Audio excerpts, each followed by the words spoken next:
Hi everyone, it's Katie here.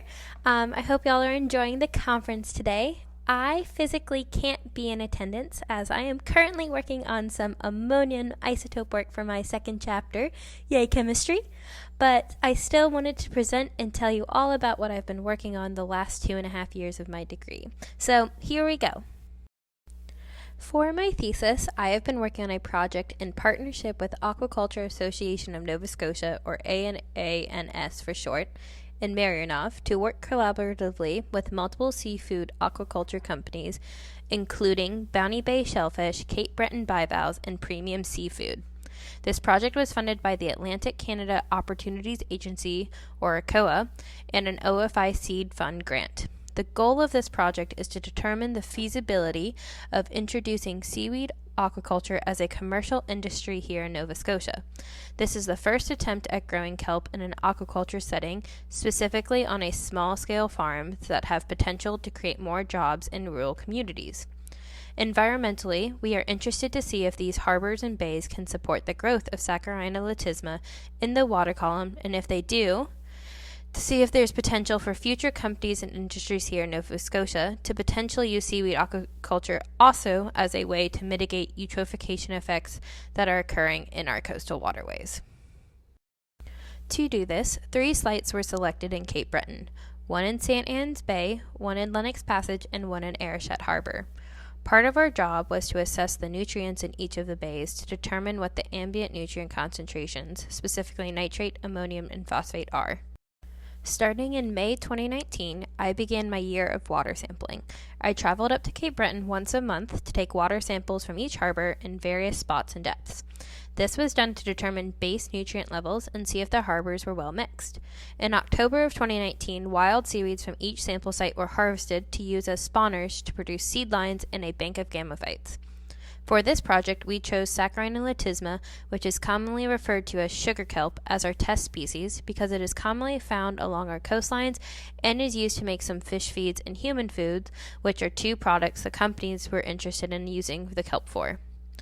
Seed lines were produced in Quebec by Fermes Marines de Quebec. Sorry, I don't speak French, not sure if that's correct, but in November 2019, the seed lines were installed on the lease. On each lease, 4 100-meter lines were placed at 2 meters and 4-meter depths, respectively. To install the lines, we manually wound the seed lines around the main lope. The video to the left is showing the process of me manually winding the seaweeds around the lope. Let me tell you, after a week of doing that, your arms start to feel like spaghetti noodles.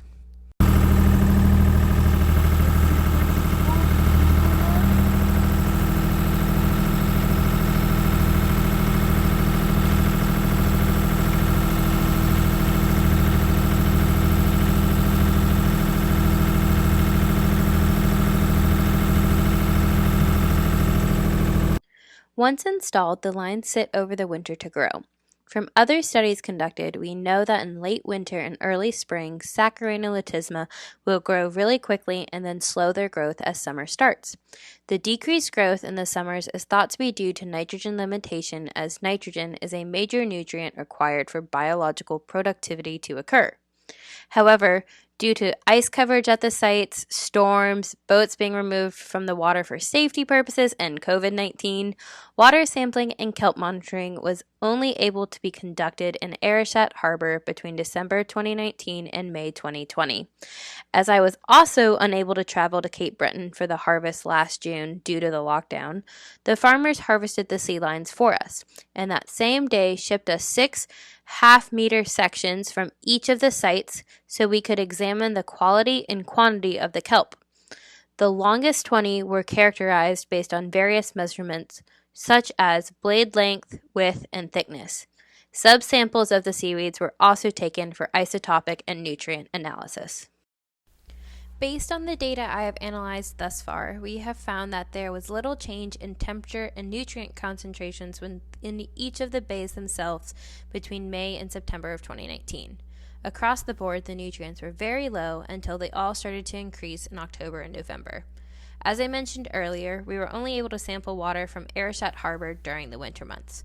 The nutrient levels peaked in February around 1 micromolar, 4.4 micromolar, and 1 micromolars for ammonium, nitrate, and phosphate, respectively, and then gradually started decreasing through the spring.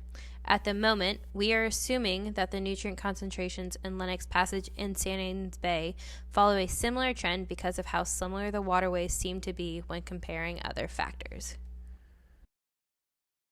Similarly, when we look at the biomass characteristics of the seaweeds we collected for analysis, we saw little to no difference between Arishat Harbor and Lennox Passage, as they produced larger yields of kelp that were closer to 1 meter in length, while in St. Anne's Bay, the seaweeds grew to approximately 0.3 meters and had a small yield. This trend can also be seen in the blade width and thickness of the kelp, with the other measurements we took being slightly larger in Arishat Harbor than Lennox Passage. This difference, we believe, comes from a mix of factors. One is the freshwater influence from the North River. There was a large storm in Cape Breton the day before installing the seed lines at the site, and when we checked the salinity in the first 2 meters, it was approximately 17 parts per thousand, which is very fresh. Saccharina lutisma likes or grows better in salt water with salinities closer to 35 parts per thousand. We also believe that the ice coverage in the winter didn't help because it blocked what light we do get here in the winter. On further analysis, when we take the November nutrient concentrations and plot them against kelp size, whether blade length, width, or thickness, note for this presentation I've only included the figures for blade length, we saw no relationship with nitrate or phosphate, which had an R-square value close to or less than or equal to 0.1. Interestingly enough, we did see an inverse relationship with ammonium, which had an R-square value greater than 0.8 for blade length, width, and thickness. Now, I'm still working on figuring out what exactly is going on, but this inverse relationship is opposite of what we expected to see. We think that the higher ammonium levels could be from the lower salinity experienced periodically from the inflow of freshwater from the North River, and that this freshwater river could also be bringing in large influxes of organic matter and ammonium, meaning higher turbidity in the area that could also be blocking light from reaching the kelp. That, coupled with the ice coverage in the winter, the kelp experienced very low light levels. A plan moving forward would be to test the concentrations of the freshwater from the North River to confirm it does carry increased ammonium. As a slight aside, my project isn't just looking at these 3 sites in Cape Breton. I have 3 other farms in the northeastern United States too. I'm still working on the analysis for these sites, but when we compared our kelp growth in Cape Breton to the farms in the United States, we saw another inverse relationship with temperature, which had an R-square value of greater than 0.7, which agrees with previous studies that have shown that Saccharina lutisma prefers colder waters, which is great for aquaculture companies interested in farming cold water kelps like Saccharina lutisma here in Nova Scotia. I'm not quite done with my first chapter yet, as I'm currently working on finishing up the grinding for all of my seaweeds collected from the summer and weighing out the subsamples of the dried material to be analyzed for carbon and nitrogen content, as well as the isotopes that match. The goal in doing this is to see if we can identify the origin of nitrogen they are growing on. Macroalgae are believed to take up 15N proportional to what is available in the surrounding area, which suggests that delta N15 in their tissues could reflect multiple sources. This would also confirm that the kelp were not nitrogen limited, as we suspected from the relationship between the concentrations and the kelp size. To recap everything quickly, kelps like Saccharina lutisma are a vital resource in coastal waterways for both their commercial and environmental benefits. Commercially, seaweed aquaculture creates jobs for lower income areas, while environmentally, seaweeds such as Saccharina lutisma can be used as bioindicators to pinpoint the source of nitrogen in coastal waterways and to determine if the source is anthropogenically or naturally occurring. Based on the nutrients, temperature, and biomass data we've analyzed so far, we think the seaweed aquaculture industry could flourish here.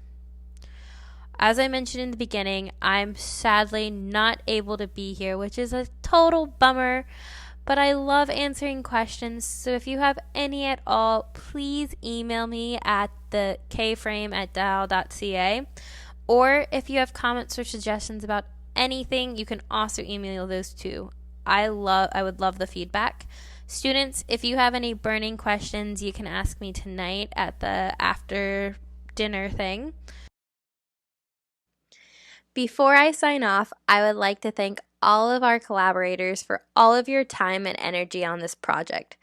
I would also love to thank the Algar Buckwald Joint Lab team for your support and putting up with my craziness the last couple of years. Thank you to Maria for all the help in the lab. Emmanuel, thank you so much for going into the field with me a couple of times. I really appreciated it. Jenna, thank you for all the support and for answering all of my coding questions, and to all my other friends in the department who have helped me in so many countless ways. There are so many of you I want to thank, but I would literally be naming half the department and it would take an entire slide. So in good old Katie Frame fashion, hence my last name and love of photos, here's a picture with a lot of you in it instead. I wouldn't have gotten this far without y'all's support. Thanks for all the kelp. And I'm just going to go ahead and sign off and let the next presenter go, but I'll see y'all soon. Mahalo nui loa for listening. Bye.